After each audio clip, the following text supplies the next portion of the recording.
Okay, so one thing I am often asked is how do I unzip a file when I purchase something online or download it online? I just purchased a file from Etsy, so I will show you how to do it from Etsy. The file that I purchased comes in several different files: DXF, PDF, PNG, SVG, and a zip.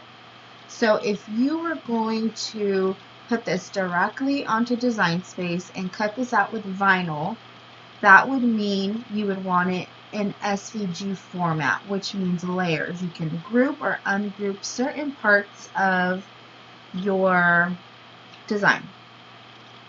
So normally I would just go on and download the SVG. Because I want to show you how to unzip the file, we're going to do the Alejandro American Idol SVG.zip, which means all of these files are all placed into one folder.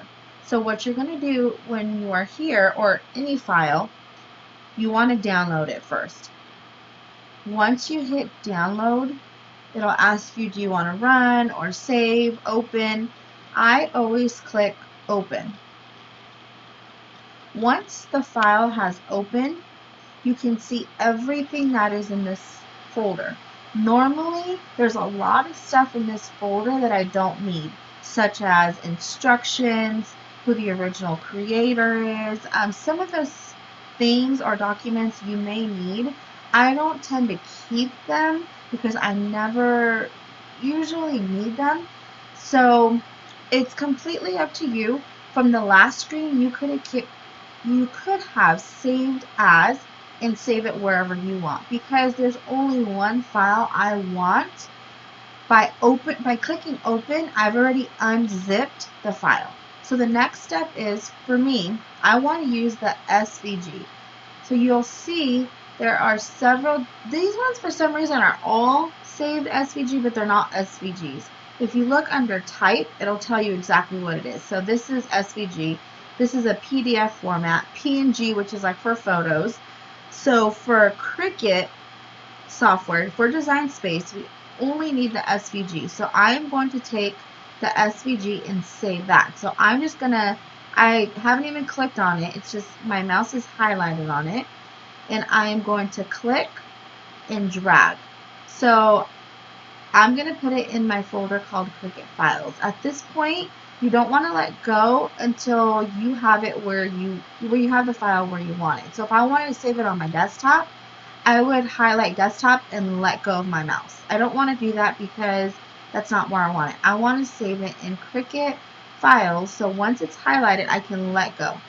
Now, when I go to Cricut Files, it'll show me what I want. So from here, you can now upload it to Design Space. So you can clear everything out. Here's my current project. Let me click this out. I should have had all this prepared, but I didn't. So let's click save here. Sorry, you're seeing all my current open projects.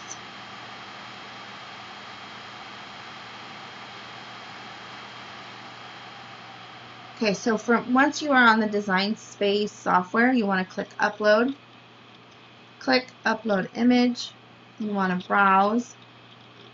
Now from here, you want to go find that file. I saved my file on Cricut, so it's right here. If you don't see it in your list, the easiest thing to do is come up to where it says search and type in anything that is related to that file, however you saved it. For mine, I didn't save as, I am saving it exactly the way the creator had it. So now you click on it, you want to click open. Once it's open, you can rename it. I'm just going to put a tag of American Idol so it's easier for me to find later, and click save. Because it's an SVG, we didn't get that option of do you want to save as an image, or do you want to save when they usually give you those two options to save as print and cut or image as is. So because it's an SVG already, it didn't give us that. So this one, you see all of these they're all individual little tiny pieces. So what I normally like to do is click ungroup and get rid of whatever it is that I don't want, because you always have your original save. So for instance, this, I don't really want it to say American Idol, so I'm going to highlight the whole thing and just erase it. And at this point, you can then highlight and attach everything together. Now I'm going to cut this in black, so I like to see what it's going to look like. That's not exactly how my design showed it, but it's already paid for, so it is what it is. I'm sure you cannot get a refund. That's not what it looked like. It looked different than that on my Etsy, but anyways, that is how you unzip a file. If you have any other questions, please feel free to join my group, and I am always happy to help with any other questions or projects that you guys have. Thank you. Oh, the name of my group is on Facebook. You can search in Liz's Cricut Crafts and more. I'll put the link below this video. Thank you.